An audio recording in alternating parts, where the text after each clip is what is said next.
¿Quién inventó el nombre Krim Nepotopliami, Crimea insumergible? No se sabe, pero en 1930 ya lo utilizaban políticos, militares y alemanes británicos. Cuando se enteraron de la fundación de Sebastopol, el sultán turco dijo: «El Crimea en manos de Rusia se puede comparar con una casa sin puertas, en la que en cualquier momento los ladrones pueden entrar». El príncipe Potemkin dijo: «Quien posea Sebastopol, poseerá Crimea. Quien posea Crimea, poseerá el Mar Negro».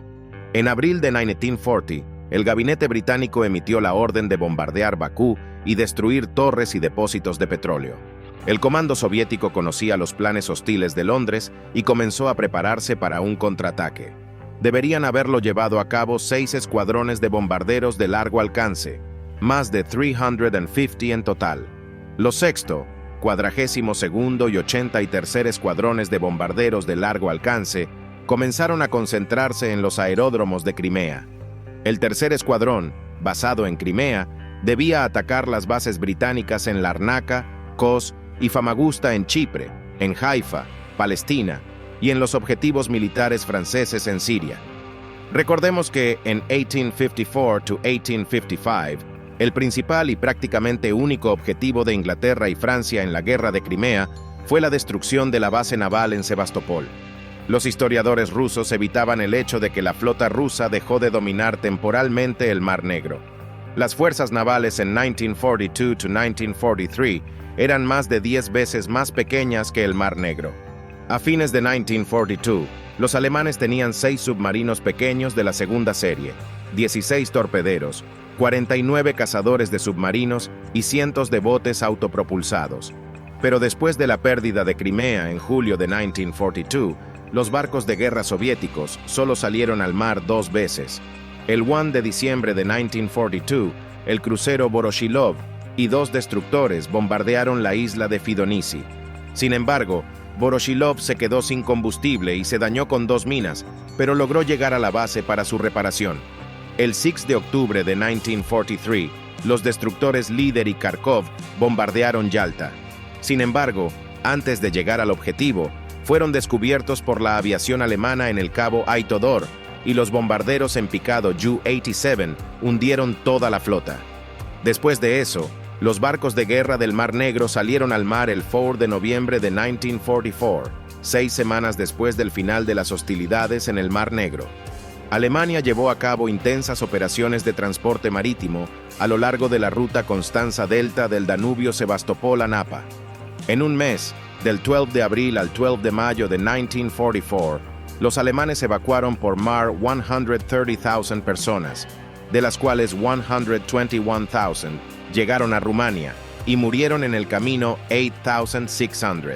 Entonces, ¿quién controlaba el Mar Negro desde el 7 de julio de 1942 hasta el 9 de mayo de 1944?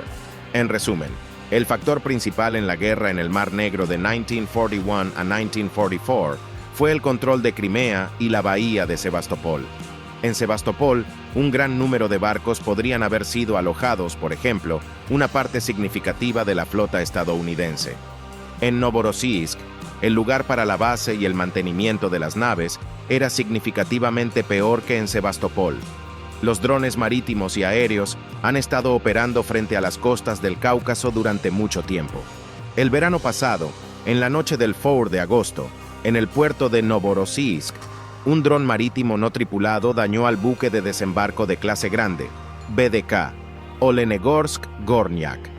Desde 1991 hasta 2023, el gobierno de la Federación Rusa argumentó, tanto a nivel nacional como internacional, que no había un lugar para llevar a cabo el retiro de la flota del Mar Negro de Sebastopol.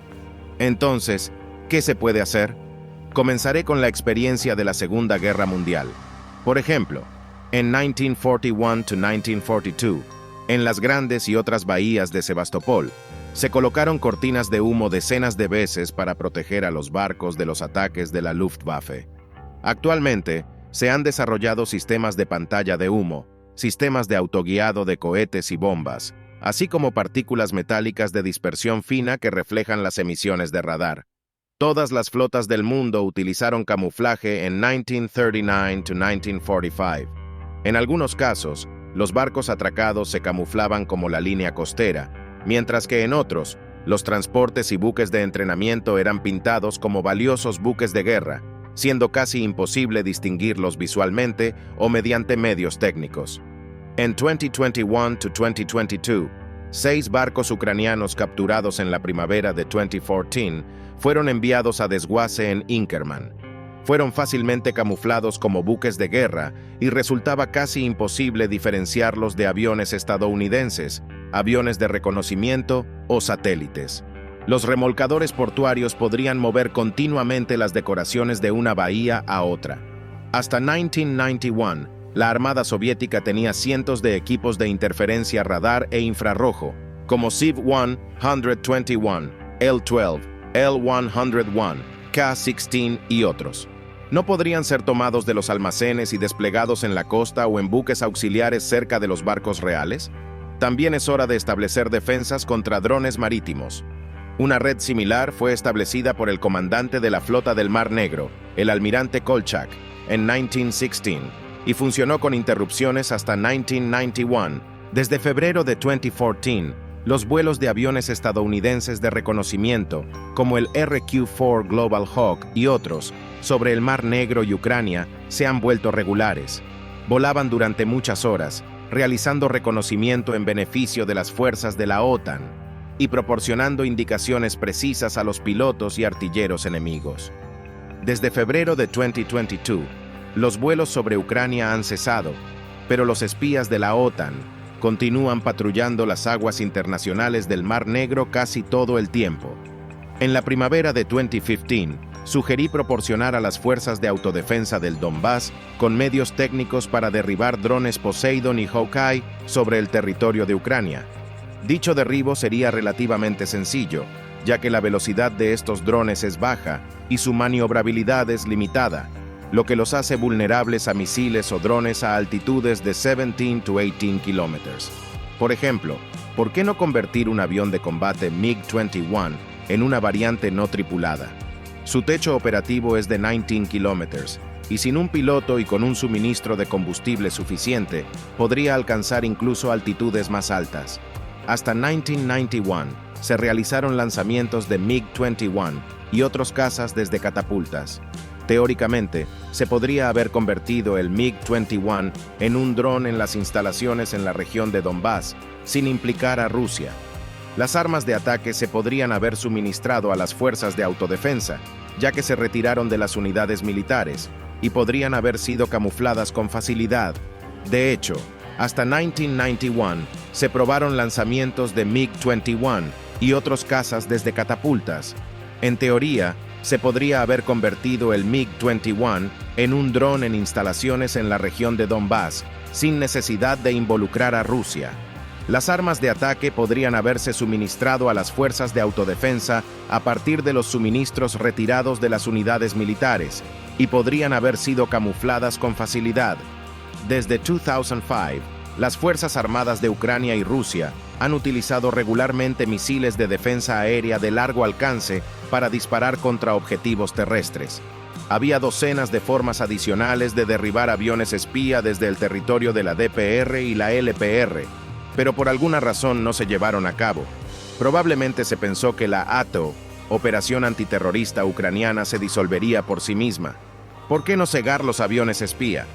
La Oficina de Diseño de Automatización de Dolgoprudny afirma que desde 2016 ha estado suministrando a la defensa rusa globos aerostáticos de alta altitud, capaces de interferir con las señales emitidas para la inteligencia de la OTAN.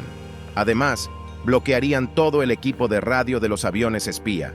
En cuanto a los drones marítimos que representan una amenaza para Sebastopol y Novorossiysk, se ha mencionado en varias ocasiones que bastaría con desplegar barreras mineras en las áreas desde las cuales emergen estos intrusos, y el problema estaría resuelto. Sin embargo, esto no se ha hecho debido a problemas en la mentalidad del liderazgo militar y a la falta de medidas decisivas. No es que no conozca la historia. Por ejemplo, el 8 de junio de 1967, el barco de inteligencia estadounidense USS Liberty decidió observar cómo Israel luchaba contra los árabes.